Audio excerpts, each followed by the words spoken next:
দীর্ঘদিনের পুনর্বাসন সংক্রান্ত প্রতিশ্রুতি বাস্তবায়নের দাবিতে বৃহস্পতিবার থেকে ত্রিপুরায় 72 ঘন্টার রেল ও সড়ক অবরোধ কর্মসূচি শুরু করেছে আত্মসমর্পণকারী জঙ্গিদের বিভিন্ন সংগঠন। অবরোধের ফলে রাজ্যের একাধিক গুরুত্বপূর্ণ সড়ক ও রেল যোগাযোগ ব্যবস্থায় প্রভাব পড়েছে। আন্দোলনের নেতৃত্ব দিচ্ছেন নিষ্ক্রিয় হয়ে যাওয়া দুই জঙ্গি সংগঠন national liberation front of Tripura NLFT এবং all Tripura tiger force ATTF এর আত্মসমর্পণকারী সদস্যরা। তাদের অভিযোগ, 2 বছরেরও বেশি আগে স্বাক্ষরিত পুনর্বাসন চুক্তির গুরুত্বপূর্ণ সত্তাগুলি এখনও বাস্তবায়ন হয়নি।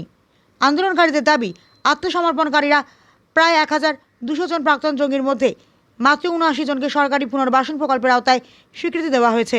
ফলে অধিকাংশই কর্মসংস্থান, আর্থিক সহায়তা এবং অন্যান্য কল্যাণমূলক সুবিধা থেকে বঞ্চিত রয়েছেন। তাদের দাবি, সরকার দ্রুত পুনর্বাসন প্যাকেজ কার্যকর করুক এবং পূর্ব প্রতিশ্রুত সুবিধাগুলি বাস্তবায়ন করুক। আন্দোলনকারীরা জানিয়েছেন, অবরোধ কর্মসূচির অংশ হিসেবে বিশেষ করে খোয়াই ও তেলিয়ামুড়া এলাকায় সড়ক ও রেলপথ অবরুদ্ধ করা হয়েছে। সরকারের সঙ্গে একাধিকবার যোগাযোগ করা হলেও কার্যকর পদক্ষেপ না পাওয়ায় তারা এই কঠোর কর্মসূচি দিতে বাধ্য হয়েছিল বলে দাবি করেন।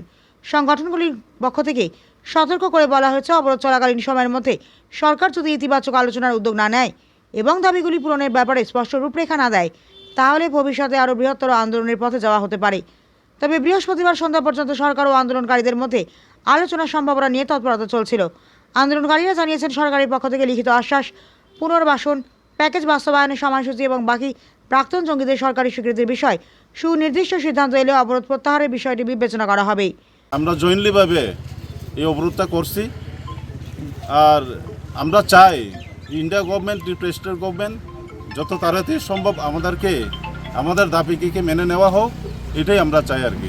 আপনারা দাবি কয়টা? হ্যাঁ, দাবি কয়টা? দাবি তো এখানে আর্টিকেল বহুত আছে, একটা আর্টিকেলে 500টা বের হয়ে যায়। যেমন আমাদের দাবি এখানে লেখা আছে, Tripura land, Tripura separate administration আর কালচার, এইগুলা আমাদের পয়েন্টে আছে। যেমন আইডেন্টিটি, ইকোনমিক ডেভেলপমেন্ট প্যাকেজ, এগুলো আছে। এটা যেন তাড়াতাড়ি ইমপ্লিমেন্ট করা হোক, এটাই আমরা সরকারের কাছে প্রস্তাব রাখা হয়েছে। Thank you.